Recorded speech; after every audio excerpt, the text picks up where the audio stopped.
Hi, it's Dennis Daly. It's hard for me to decide what my favorite interview was. I've always said it was with Carol Channing, but second would have to be John Harrison. John Harrison, for decades, designed all the flavors for Edys Dryers ice cream. Shortly after I moved to L.A., I found out they had a plant there. John was in town, and I decided we would do the show from the Edys Dryers plant in suburban L.A. And I found out that Edys Dryers was in its second year of putting out an ice cream with ties to Girl Scout cookies. Well, of course, Girl Scouts and ice cream, girls, it's a great tie, number one. Number two, of course, the Girl Scouts, a nonprofit organization. And so this is the first time ever that we've tied with a nonprofit, and it's been a win-win because last year we introduced, for the very first time ever, their number one best-selling cookie, the Thin Mint Cookie, and we added the chocolate ice cream, a dozen Girl Scout cookies per half gallon. What a great taste. So we brought it back this year, but we've also introduced another one, and that, of course, is Samoa's, their number two best-selling cookie. A great taste. It's got caramel, fudge, and coconut in a vanilla ice cream. Great taste. Well, I'm not going to mention this competitor by name because it's not fair for me to mention Ben & Jerry's here, but I was at their factory up in Vermont 4 or 5 years ago, and one of their young fellows and I were talking about the fact, and you and I had mentioned it, you can go down, maybe not get a 99-cent half gallon anymore, but get, your generic ice cream, and it's okay. But you tend to put stuff in it to dress it up a little bit, where you guys have gone the premium route, and you're doing that already. That's correct. We've done it for years. Of course, the Rocky Road back in 1929, cookies and cream, and a lot of other great flavors, even though, we're all looking as consumers for the stuff, the added ingredient. With that said, though, Dennis Daly, vanilla is still America's number one best-selling flavor. Really? Did you tell me one time that cookies and cream was kind of an afterthought, or you did it and put it on the back burner and then just needed a recipe one day or something? You're absolutely right. In fact, going back 1983, I was working on this flavor. It was kind of a brainstorm, if you will. I was taking a break in the ice cream parlor, and I asked the lady to bring me a scoop of my favorite, vanilla, and on the plate, a couple of cookies. And so I thought to myself, we're driving banks, driving food, a world of convenience. Why don't I save a step and put the cookie in the ice cream? It was that simple. The company liked it, but thought it was, back in 1983, too much of a kid's flavor.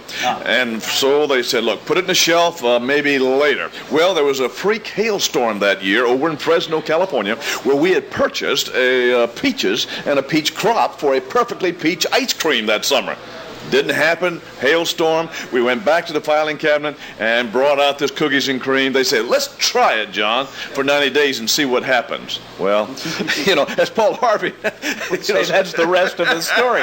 Not to get too technical here, but aren't there some combinations that you can make in real time that won't really keep if you pre-make it? I know you were explaining to me once sometimes the importance of wrapping things in chocolate, that there's really a limit to what will have a shelf life. Absolutely. We don't think of it as consumers for ice cream, but you bet. In fact, in our corporate office, we've got banks of ice cream freezers, just like the grocery stores, Vons, Safeways. Why?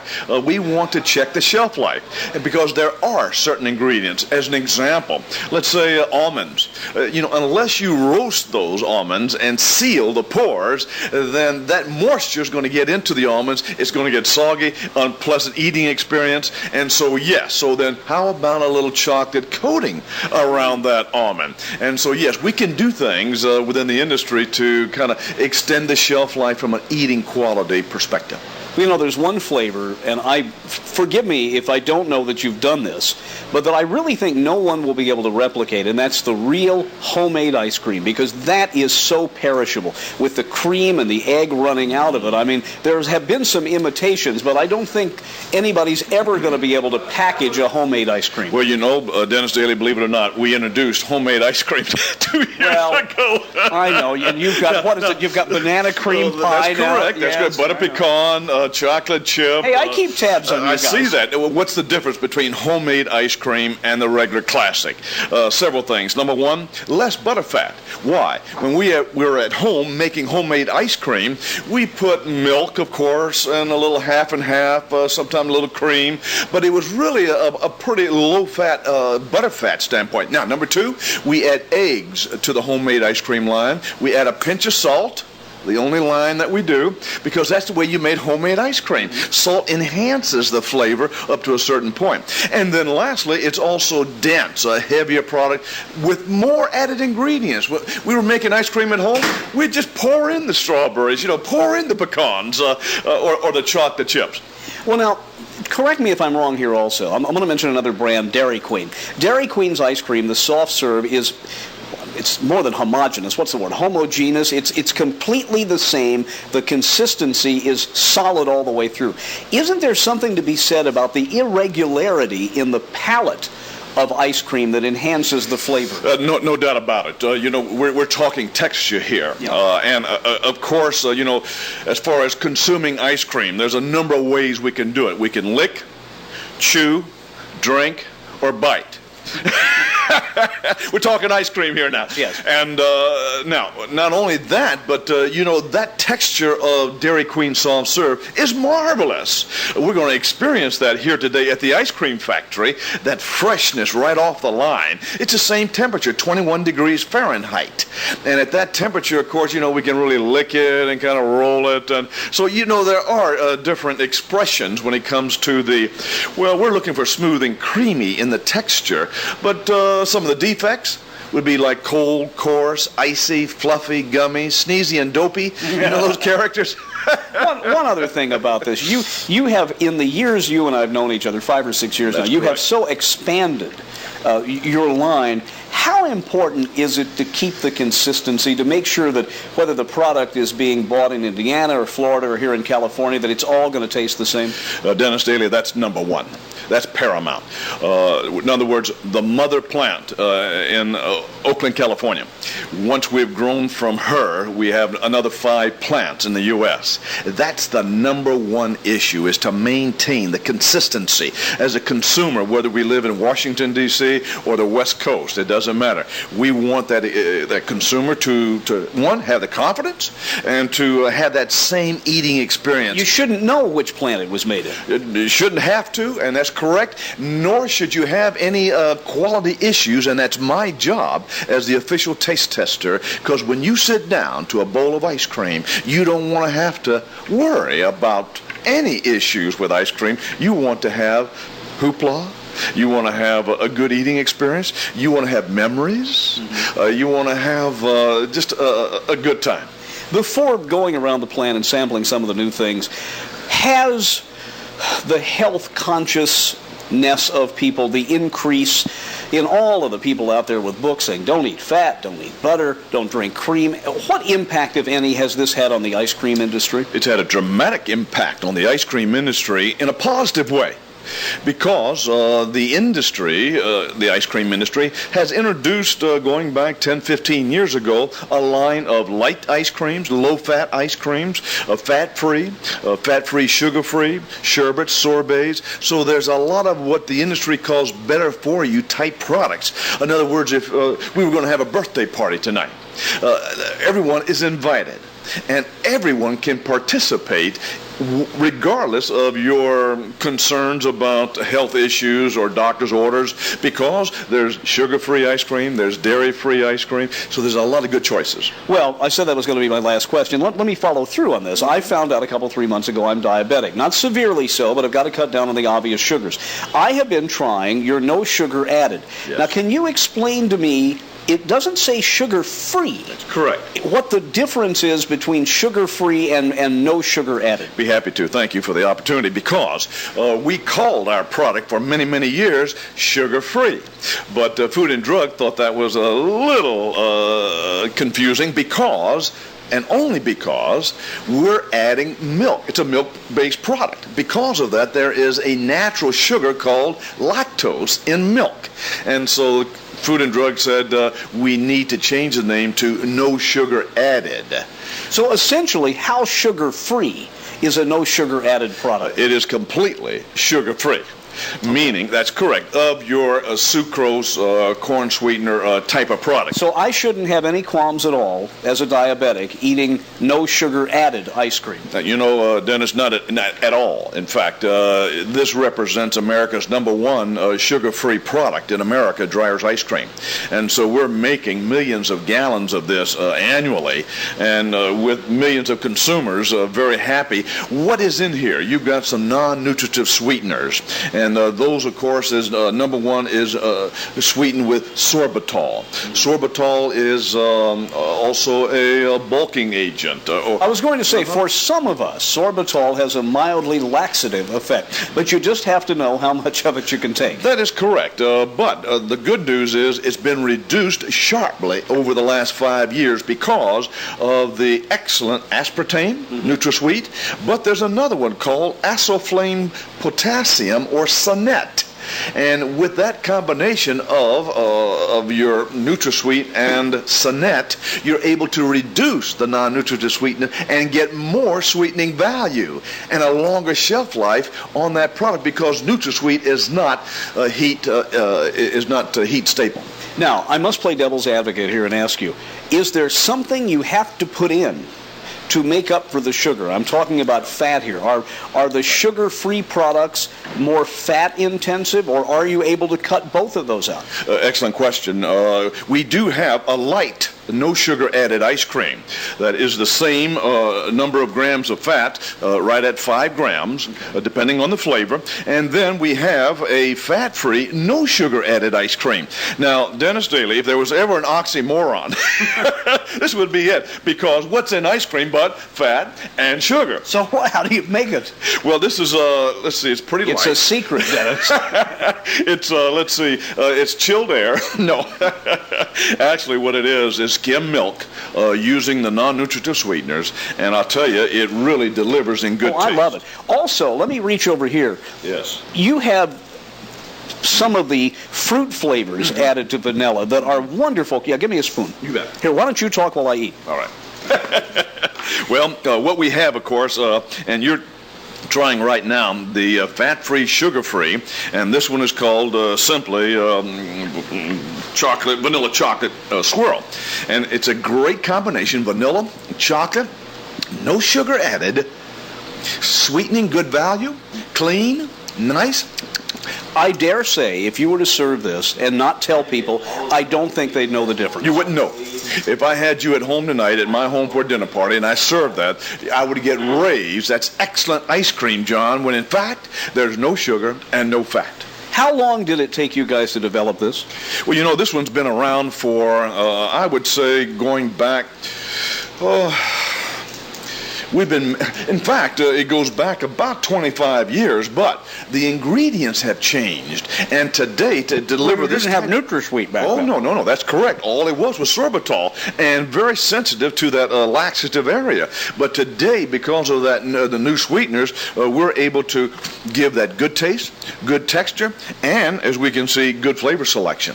John, what part of the total ice cream market do ice creams such as Edys and Dryers and some of the upscales, the Ben & Jerry's, the premium ice creams, what share of the market is that?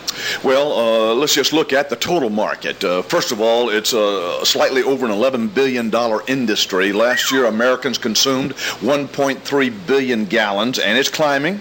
But you have 3 styles of ice creams, frozen dairy desserts in America. Number 1, and still the largest at 50%, is economy ice cream, the square half gallon.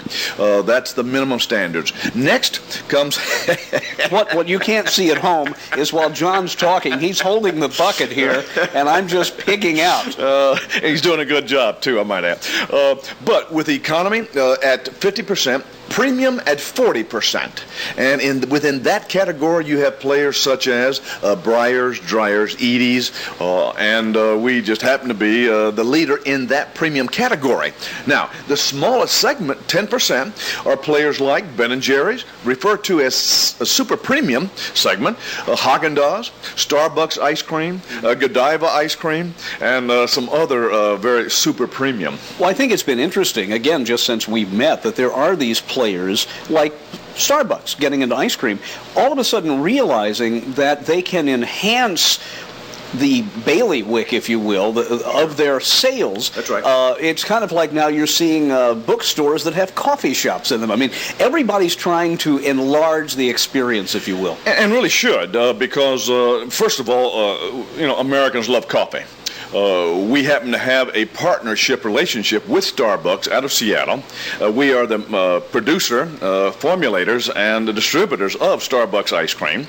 And after 3 months of the first introduction of Starbucks ice cream 3 years ago, within the first 3 months, it became the #1 coffee ice cream in America. Well, your light French silk isn't bad. Thank you. I'm going to sound like I'm looking for John's job, Right. but you guys have a light ice cream called French silk, Yeah. which is Yeah. to die for. What is in it? Well, it's marvelous to begin with, and then there is a little mystery. But many of us have experienced the French silk pie, in restaurants or at home, and of course that combination is a light ice cream. Now, what does the word light mean? It means 50% less fat than our classic ice cream and 1/3 fewer calories. What's in it is vanilla ice cream, chocolate ice cream, vanilla mousse, a hint of mocha malt, and chocolate chips. I know. Good taste. Can you clarify for me again something, and I wanted to figure out how to ask this because it's kind of a complicated question. If you work at a paint store, you're going to mix colors of paint basically by using the same white and throwing colors in it. Am I not right in saying that flavored ice creams aren't just vanilla that you've added stuff to, that they're actually, many of them start from scratch, and there are different beginnings, if you will, to these? Absolutely. In other words, we produce right at 60 different formulations. Now, so that's the scratch. The eggs and the milk, the cream, and so forth. Now, with that many formulas from scratch, we've got, as an example, the only thing that the higher the butter fat, let's say like our vanilla ice cream, 16%. Is French vanilla even richer? Oh, sure it is. Why? How much? Well, to call a product French or custard, the ice cream ministry, by law, must add the addition of 1.4% egg yolk solids. Now, we all know that those egg yolks are about 80% fat, and so that percent added to the 16 takes it up to 17.3% butter fat, total fat. So it's a richer, creamier, and we also add the pure vanillas as well as the ground vanilla beans in that egg. Marvelous. French. It's excellent. You may know this, and I don't know whether they're still doing it, but there used to be a dairy in southern Indiana called Holland Dairy, and Holland made a lemon custard ice cream. Actually, it was ice milk, I think. But it used to be one of the things, every time I would go home to Indiana years ago, and I don't think they make it anymore. Do you have a lemon? Number one, I've been to a Holland ice cream company and sold them ingredients and worked with their formulations for years. Great people, great area of the state of Indiana. And yes, we have had a lemon. We had a lemon custard ice cream for many years, and it was just one of those things, Dennis, that the sales You're telling me something didn't work? Well, it worked for about 12 years, so that's a great run on a flavor. Then we let it go, and we brought in Mom's lemon icebox pie, and it had little big chunks of the lemon meat, and it was just marvelous. But today we're not making a lemon except in our fruit bars and sorbet. Great taste. Before I talk about that, this leads me into a different area here. I would think because you're constantly developing new flavors, and there's only so much shelf space, sometimes it's a real decision as to what we have to bump on the other end. Dennis, that's the hardest part, to be able to delete a flavor that we've had for 5, 10, 15 years. Really, the new creativeness of putting a new flavor together is not that difficult. The finesse is getting that right balance, to it. That'll take the time. But the hardest part of our heart and industry is to delete a flavor that's been there for 2, 3, 5, 10 years plus. This reminds me a lot of a conversation I had at the Crayola Crayon Company about 5 years ago. Same thing, and they got vicious letters from people. We've done the same now. That was my favorite color. Of course. Not only that, we've gotten fans that wrote us a letter, a petition, and wanted us to, there were over 1,000 signatures on it, wanted us to return. It was a raspberry ice cream, and it was just marvelous. It was a vanilla, started with vanilla ice cream. We put the juice of the raspberry in with the white mix, and then we ribboned a pure raspberry seedless throughout that half gallon. It was just to die for. We haven't done it yet, but it's in the offing. First of all, I wasn't aware that you had a plant here in L.A. Well, you know, we've been here for about 20 years. This plant in Los Angeles produces about 25 million gallons annually. And we're standing, of course, in the quality control laboratory. And this is where all of the lab, the test goes on, the tasting. Well, the thing is, you're 2 blocks off a freeway that I've driven probably 1,000 times, but didn't know you were back here. Well, we're kind of a dairy within the city. And, of course, we're going to be looking at, by the way, as we leave this room, we're introducing a brand new product this month of March, and that is Godiva ice cream. And it's to die for, I might add. I was going to say, it's not part of your light ice cream, is it? No, this is the full-leaded, high-test, the real stuff, Dennis. We got Wendell Skelton with us, and Hi, Wendell. Wendell is in charge of quality assurance here in this facility, and he's going to be taking us and showing us the new Godiva line. What flavor are we making today, Wendell? We're running white chocolate raspberry. Oh, good Lord. It's excellent. Once you start, you can't stop. Wendell, my favorite question to ask John, I'm going to ask you, is what is it like to be a full-grown man and work around ice cream all the time?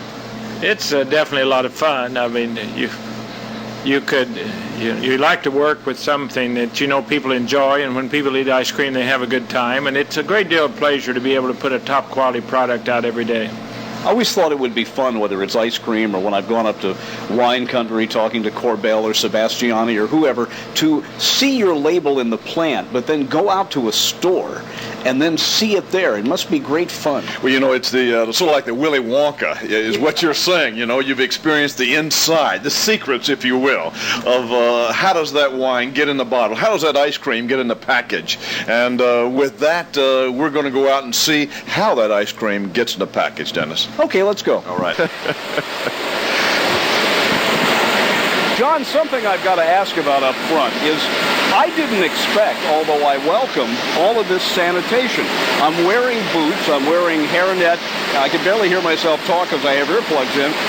I had to walk through a disinfectant dip, which is very reminiscent of when I was at the agriculture department going in and out. This is pretty stringent here. Well, it is, but it's the 21st century, Dennis, and we need to take all precautions as a food manufacturers to make sure that we're, if you will, the GMP, good manufacturing practices. Well, we hear a lot about recalls and that kind of thing. As much ice cream as you run through here, it could be devastating to try to trace something. Well, not only that, but of course having a recall really gives any manufacturer a black eye. So we take all precautions, not only by stamping the date and the plant on the underneath side of the package, but other precautions as well. John, let me bring up one thing before we start here, and that's something that I think a lot of people are a little timid about, and that is if they do see a problem with the product. It's always been my feeling that the manufacturer wants to know, and as quickly as possible. Well, not only that, we have a consumer relations department, Dennis, whereby we're getting about 2,000 to 3,000 letters a month. Many of them are complaints, but many of them also are complimentary of what we're doing, the flavors, the styles, and so forth. But we respond to every one of those, and yes, absolutely, we want to hear from that consumer before it becomes a real issue with them or their neighbors. John, we're almost going backward at this, but here's the finished product. There are 8 to a carton here, and these are being made and merchandised under the Godiva label. That is correct. We have a licensing agreement with Godiva for many, many, many years, and what we're doing is introducing 6 new flavors of Godiva Super Premium Rich, not only chocolate ice cream, but we also have some vanilla ice creams with raspberries and white chocolate and other ingredients. So it's a really indulgent type of product. You know, it's interesting that Godiva and Starbucks are 2 companies doing this, because because even though chocolate and coffee are not that similar, in a way they're both produced by a bean that is pulverized and almost has a greasy edge on it. Are they cousins? Well, you know they are in many ways because, as you just said, they're both beans. The one thing that separates the coffee bean from the cocoa bean or cocoa bean is the cocoa bean has 50% cocoa butter. And so it's a very rich butter, even in fact very expensive, I might add. But it really delivers a great taste, that cocoa butter with chocolate combination.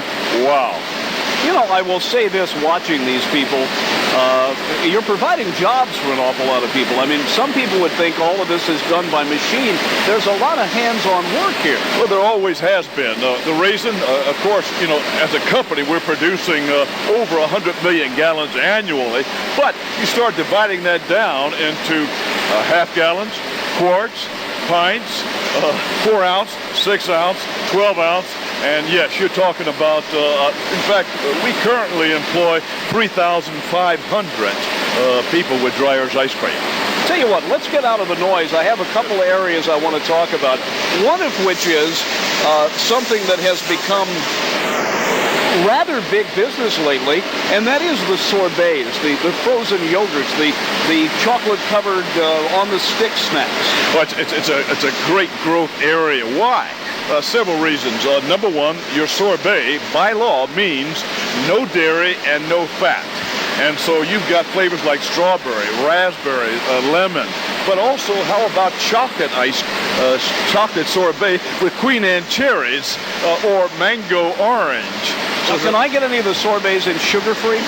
Well, in fact, we have. Is there anything left? Well, there is a few things left, and that's one of them. We had a strawberry set to be introduced 2 years ago with a strawberry sorbet with no sugar. But we've had to back off on that one and do a little more research on it. But yes, that has a great potential for the future. John, the last time you and I met was at the plant in Union City.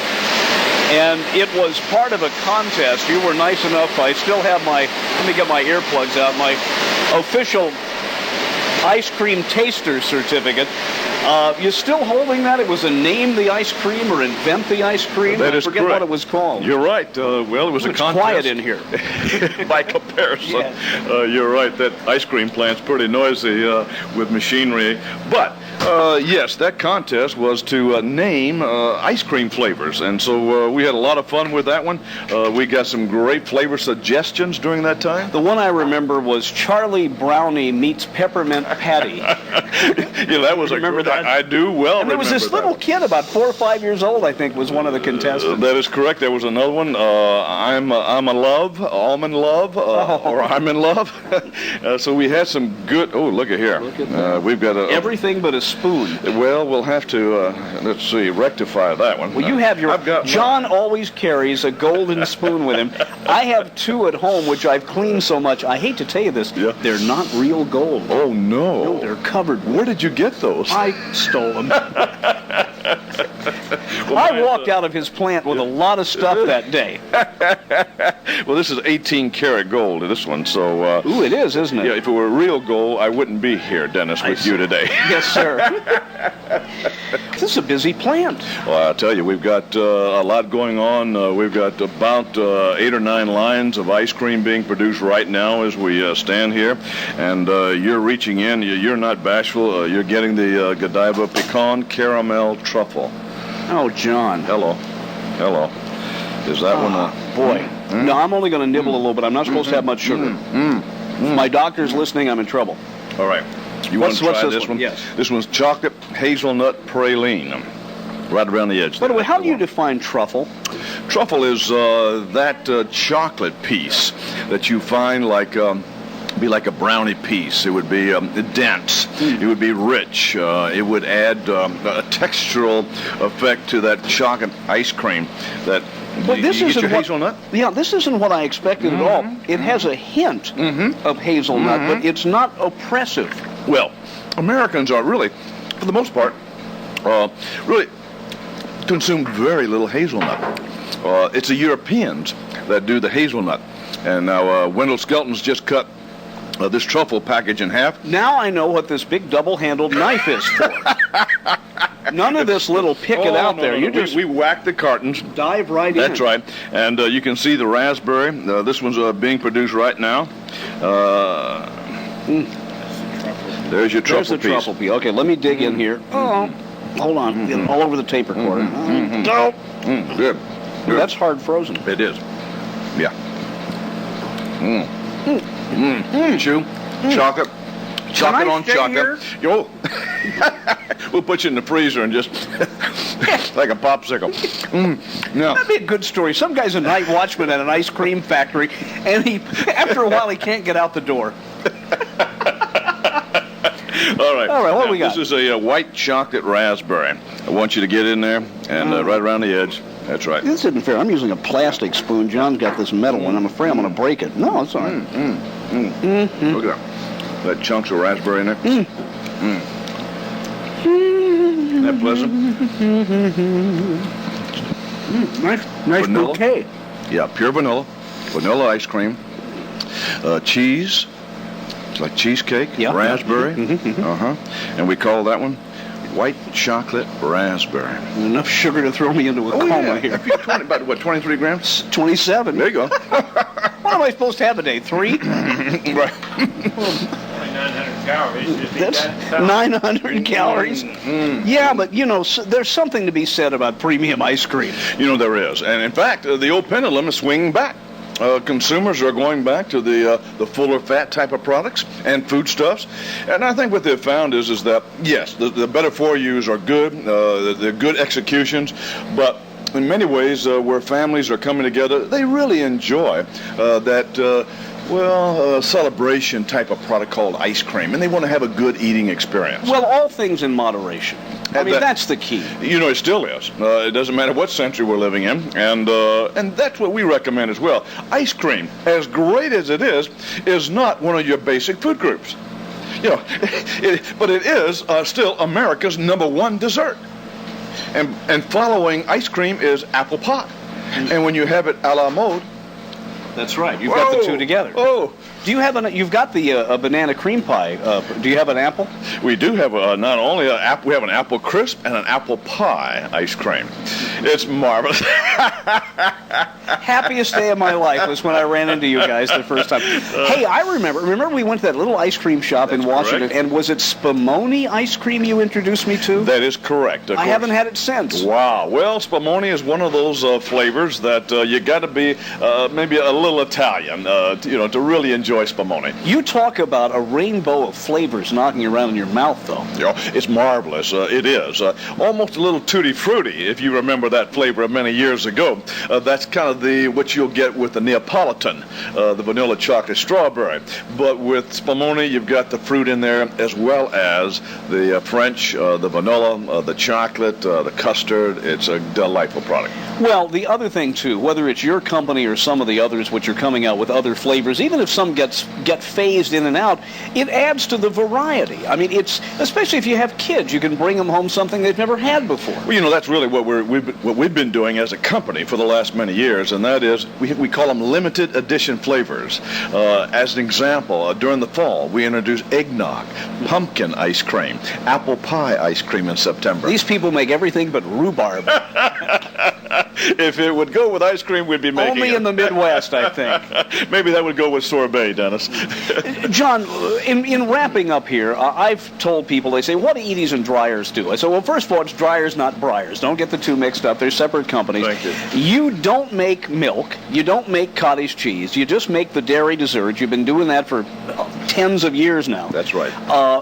But lately, some of the things you've done on a stick are kind of neat. Can you tell us about some of those? Thank you. You're right. Not only the ice cream bars, but we also have that does not have a stick called the Sundae cone, or the cone product, the old buddy, Nutty Buddy.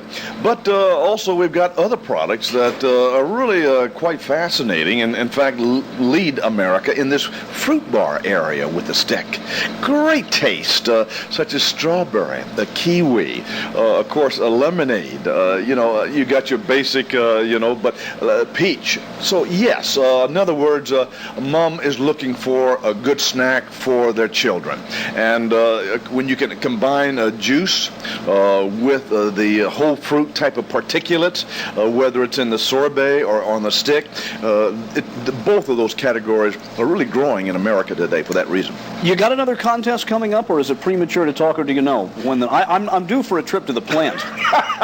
I want another limo ride up there. Well, all right, let me just say in closing that we do not need a contest to invite you to the ice cream plant. Thank you, sir. Well, John, this is always fun, and I want to come back up sometime. I would tell everyone that, and I don't mean to sound patronizing here, you guys are so much fun to deal with. Or you want to pay him a compliment, or something went wrong or whatever, don't be afraid to write or call. Exactly. In fact, you can dial. It's a toll-free number, 1-800-888-3442, or you can mail it up to Oakland, California. The zip code is 94618. The address, 5929 College Avenue. If you want to send it to me, John Harrison, it's all right. John answers the phone, by the way. I do a lot of things. John, thanks a lot. Thank you, Dennis. What a wonderful, funny man. Now in retirement, the man who invented cookies and cream ice cream. The man with the best laugh of anyone I ever interviewed. John Harrison. I'm Dennis Daly.